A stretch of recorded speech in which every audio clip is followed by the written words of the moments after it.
Blastar, producteur et beatmaker, d'origine antillaise, il est né et grandi dans le 94.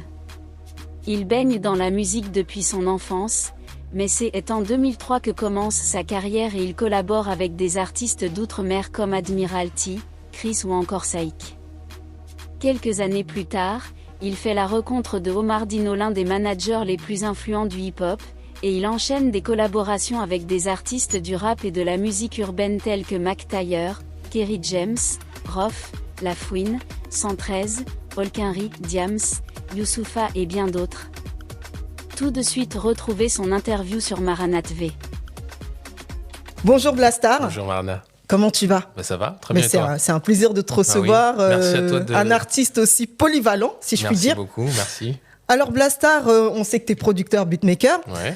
Mais d'où te vient ce nom d'artiste Blastar déjà pour commencer? C'est une très bonne question. En fait, si tu veux, Blastar, il y a star dedans, donc les étoiles. Oui. Et je suis un fan d'astronomie et je trouvais intéressant que l'étoile, qui même quand elle meurt, continue à briller. Bien et sûr. c'est un peu ce qu'on pense quand on est artiste. On a envie de continuer à briller même si on meurt. Donc Blastar, c'est Blast, c'est exploser et star comme étoile, tout simplement. Wow. Voilà. Mais c'est très original, Bah j'adore. Ok, Ah ouais, super. voilà. Alors quelles sont tes inspirations musicales et cite-nous tes 3 artistes préférés? Comme tu le disais, je suis polyvalent, donc du coup, je vais essayer de te donner 3 artistes qui m'ont inspiré dans différents genres. Ouais. Ouais. Donc il y a Dr. Dre, ça on l'entend par mes prods. Carrément, voilà, donc ça, l'anglais, c'est Miami, vraiment, on adore le soleil. Exactement, ça j'adore. Ouais. Ensuite, je vais te citer, alors ça c'est particulier, c'est Curtis Mayfield. Pourquoi? D'accord. C'est un chanteur soul R&B des années 70, mais c'est parce que mon père écoutait beaucoup. D'accord, ok. Et donc forcément, ça m'a inspiré dans mes musiques, dans mes choix, etc. Et puis un troisième, je vais te citer un groupe antillais qui est Kassav, parce que j'ai envie de te dire... c'est la base, ça. Voilà. C'est la base, Kassav. Voilà, c'est la base. Donc voilà mes 3. Voilà, après, bien entendu, j'en ai d'autres, mais voilà, Dr. Dre, Curtis Mayfield et Kassav. Ok, voilà. D'accord. Alors, quels sont les défis que tu as rencontrés en tant que producteur dans l'industrie musicale?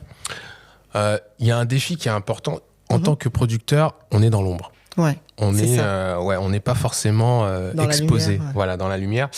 Et parfois, c'est difficile de pouvoir se sentir exister quand on voit les artistes qui, eux, font des showcases, font des concerts, etc. Et alors que nous, on est important puisqu'on vous êtes la base derrière. Exactement. Les fondations. Et donc, le défi, c'était déjà commencer à faire connaître notre métier auprès du grand public. Ouais. Donc, le fait que je sois là avec toi en fait partie. Et puis après, des projets qui sont faits. Là, actuellement, il y a des projets de beatmakers qui se font. Maintenant, ça devient de plus en plus populaire. Oui, bien sûr. Pour te citer des exemples, il y a Tariq Azouz, qui est un producteur que j'adore, qui a sorti son projet solo. Il y a Metro Booming aux États-Unis. Bref, voilà. D'accord. Là, c'est un défi. Maintenant, d'autres défis, c'est que moi, personnellement, c'est de m'internationaliser. Oui, Donc, carrément. c'est pour ça que je chante en anglais. Voilà. Et puis, je veux que mon réseau touche davantage d'artistes dans d'autres pays. Je pense beaucoup du coup à l'Afrique. Dakar, Abidjan. Ouais. Je pense aux Antilles, forcément. Tes origines. Et puis aussi les pays anglophones tels que les États-Unis, le Canada, etc. Voilà. D'accord. Ouais. Donc, comment vois-tu l'évolution de la musique dans quelques années? Parce que là, on voit que ça a beaucoup évolué, l'Internet qui fait fureur. Mais dis-moi ton point de vue par rapport à la musique. Ça s'est très démocratisé, pardon. Ouais. Donc aujourd'hui, tout le monde peut faire de la musique, en fait. Ouais. Tout le monde peut proposer, tout le monde peut sortir du son. Ouais. Maintenant, forcément, le contre-coup, c'est que forcément, on est noyé un petit peu dans la musique et c'est difficile de pouvoir se repérer dans les sons qu'on pourrait aimer. Maintenant, je pense qu'à l'avenir, je vais aller loin dans ma réflexion parce qu'il y a l'intelligence artificielle qui arrive. Bien sûr, l'IA. Et maintenant, je pense qu'on pourra créer nous-mêmes la musique qu'on veut. Ouais. Je pense à cela. Donc, ça veut dire que bientôt, on pourra faire nos propres albums, nos propres chansons avec les artistes qu'on veut. Voilà.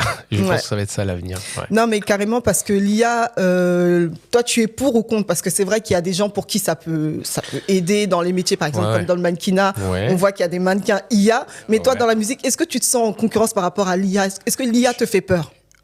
Je pense qu'à un moment donné, elle va faire peur. Ouais. Parce que là, pour l'instant, il y a des outils pour les beatmakers pour pouvoir accompagner à la création, trouver des idées, etc. Mais ça va tellement vite et ça va tellement loin que je pense... Alors, là, aujourd'hui, on ne se rend pas compte, Mais en fait, la musique, c'est des combinaisons de formules. C'est, voilà.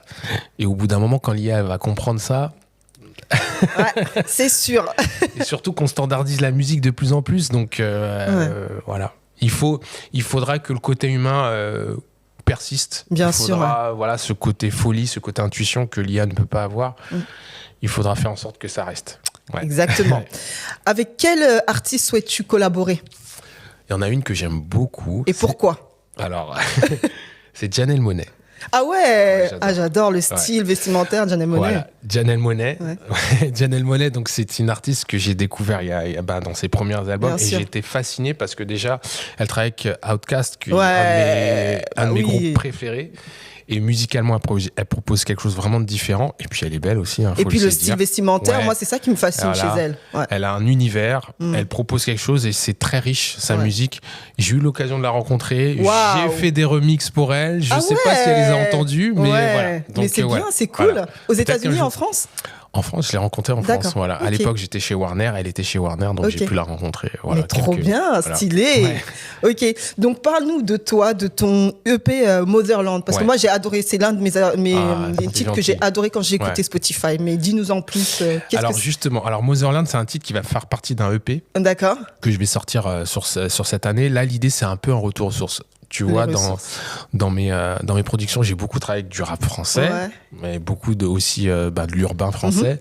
Mais ma base en tant qu'antillaise, c'est la musique afro-caribéenne. Donc, j'ai travaillé aussi avec des artistes afro-caribéens. Et là, aujourd'hui, c'est un retour aux sources. Donc, j'ai besoin de m'exprimer sur cette musique-là. Donc, je vais donner mes inspirations par rapport à cela. Il y a des surprises qui vont arriver. D'accord. Des mélanges de sons qui n'ont jamais été faits qui vont arriver. Et ça va me permettre de revenir aussi dans le circuit. D'accord. Parce que j'ai eu une pause. Donc, voilà. Et là, l'idée, c'est de faire découvrir un petit peu tout ça. Et surtout, ce qui est important pour moi, c'est les messages que je vais transmettre. Motherland, c'est un message sur l'africanité de la Martinique et aussi, bien sûr, de la Guadeloupe. Oui.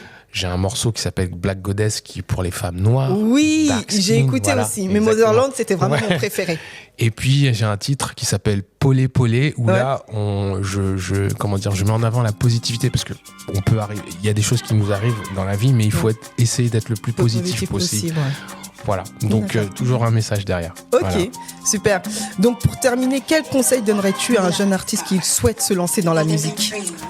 Ce qui est important, c'est d'être passionné, parce que la passion permet de traverser un peu les obstacles et les moments difficiles. Garder ça en tête. Il y a aussi cette idée de discipline, on le dit souvent, la musique, comme c'est de la création, quand tu es inspiré, tu ne peux pas savoir quand est-ce que ça va arriver. Bien donc, sûr. Créer une sorte de discipline. Moi, je sais que j'avais une période où je me levais tous les matins, même si je suis pas forcément inspiré, où j'allume mes machines et je fais du son tous les matins. Voilà. Okay. Et ça va continuer à entre guillemets, faire évoluer ta technicité, ta créativité.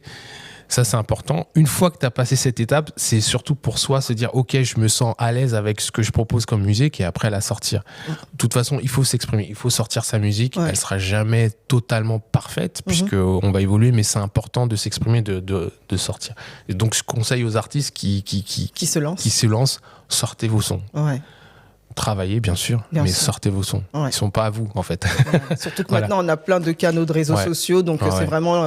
il faut les sortir, c'est important. Ok. Voilà. Bah écoute, Blastar, c'était un plaisir de te recevoir. Marana. Vous pouvez retrouver tous ces titres sur Spotify, Blastar, et sur Instagram également. Exactement, c'est ça. Ok, super, c'était un plaisir de te recevoir. Merci beaucoup, je vous dis à très vite sur Marana TV. Au revoir.